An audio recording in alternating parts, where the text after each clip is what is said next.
Hello and welcome back to your Pennsylvania Dutch Minute. Another viewer request, but I was planning on doing this anyway, so I was kind of happy to see the viewer request email come in.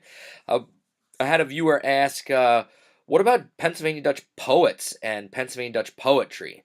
That's a great question, and I know that not everyone watching these videos is ready to sit down and start reading Pennsylvania Dutch poems in Pennsylvania Dutch. However, I wouldn't let that discourage you from trying. It's through reading stuff that's beyond your level that you start, that you get better and that you improve. So no matter what your level of Pennsylvania Dutch language ability is currently at, don't let that stop you from searching out some of the poets that we're going to talk about today and find some of their examples of poems online or in print. And, with a good dictionary, you can work through the poem and translate it and start to see things, start to learn new vocabulary. So even though you know that you're not at a reading level yet where you could read a poem, I wouldn't let that stop you from trying. So that's one bit of advice. And the information today that I chose 10 poets. I reached out to friends of mine that work with the dialect and asked, hey, if I was doing a video on Pennsylvania Dutch poets, who are your go-to guys?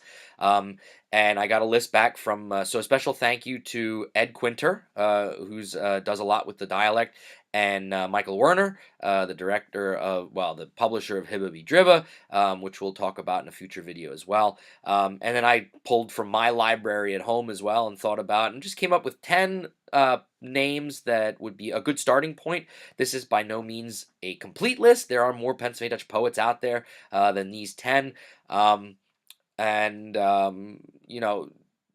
I just chose these 10 for that reason. These are 10 of what I would consider the most well known and the ones that you can get a hold of their publications. There's a lot of people that wrote in the dialect that it is difficult to find the printed material because it might have only been printed once in the early 1900s or the late 1800s, and it's really difficult to find that stuff. It's not online. So I went with people that you can get and purchase their poetry and get access to. So, without further ado, let me give you the list of 10 poets who I think are, the ones that you should know, or the ones that you can find, and the ones that are important.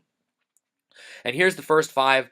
Henry Harbaugh is the first person to publish anything as far as poetry in Pennsylvania Dutch. I'll talk more about his first publication a little bit.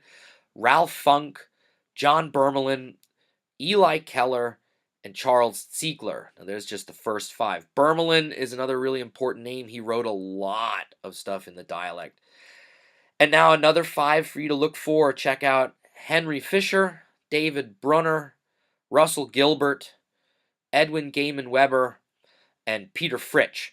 Out of all those names, Peter Fritsch would be the one that is closest to us in time. He just passed away, I think it might be now 2 years ago. He was writing well into the 2000s. Some of these names that I just read have been dead a long, long time. Harbaugh, for example, lived in the early to late, throughout the 1800s. So some of those names are people that we have no connection with physically anymore, Peter Fritsch being the closest. And again, this is not a complete list by any stretch of the imagination. Those are just 10 top most popular Pennsylvania Dutch poets. I don't know. But that's by no means a complete list, but it's a list of at least 10 that you can go and check out. And I would like to give you a couple of tips of books that are out there in print that you can definitely find on the internet.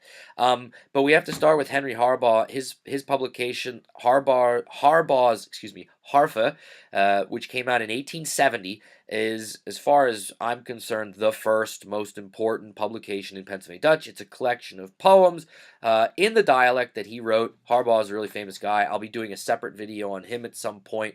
Another book to check out, a really go-to, would be Earl Haig's A Pennsylvania German Anthology. That is a collection of various Pennsylvania Dutch poets and poems. It's a great book. You can find it online. I highly recommend it. Some of the other names that I mentioned, Thomas Brendel. Did I mention him? I shouldn't have if he's not on the list. I know we had John Bermelin. Brendel's stuff is out there. You can find his book online if you search for it. Edwin Weber, his collection of poetry, the Waterboy Gedichte, is a great book of his poetry. And Peter Fritsch, who I mentioned, who just passed away a couple of years ago, a collection of some of his best, Der Hone Great, is available through Masthof Press. That book is an excellent collection of modern Pennsylvania Dutch poetry. Just great stuff. All of these guys, great stuff. I mean, it's truly a voice from the past, voices from the past. They were writing when they lived. It's a true insight into the Pennsylvania Dutch minds and life of, the Pennsylvania Dutch throughout the 1800s, throughout the 1900s. Poetry is great. I mean, if you can find some of this stuff and you're willing to try it, you will be enriched.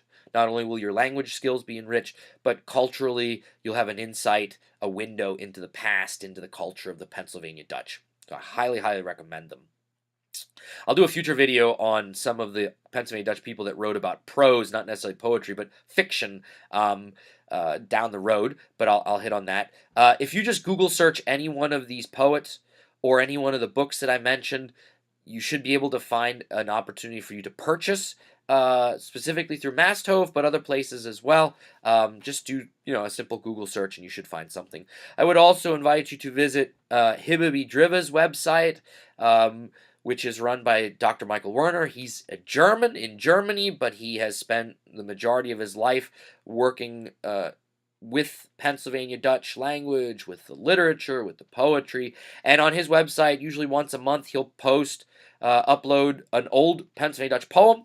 It's all archived there on his website. You can definitely search around there and find poems from a lot of these people and other people as well. He also will feature modern day living poets on his website and in his publication and in the newspaper publication. So there's just a baseline to start with about Pennsylvania Dutch poets.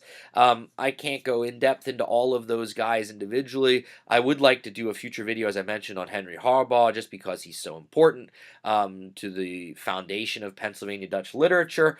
I'll do a video on him specifically in the future. Get out there, Google search some of these, find some, and truly challenge yourself. Step up to the challenge, work through some of the poems. You'll really be, you'll be exposed to vocabulary that you would never be exposed to anymore. Words that people just don't use anymore. I mean, these were true. Well, they were poets. They knew how to use the language, how to write in the language, and how to tell a story better than the average person could. So, Pennsylvania Dutch poets, get out there, look for some of their stuff, appreciate what they were able to do with the language. I do. Whenever I read their stuff, it just makes me feel, first off, inadequate in my abilities, but also in awe of what they were able to do with the dialect and with language. So, great question. Thanks for that. If you have an idea for a future video, shoot me an email. Email's at the end. And of course, if you haven't subscribed to the YouTube channel, please subscribe. Tell your friends. Share the love. And until next time, keep practicing your Pennsylvania Dutch. And Mox Goo.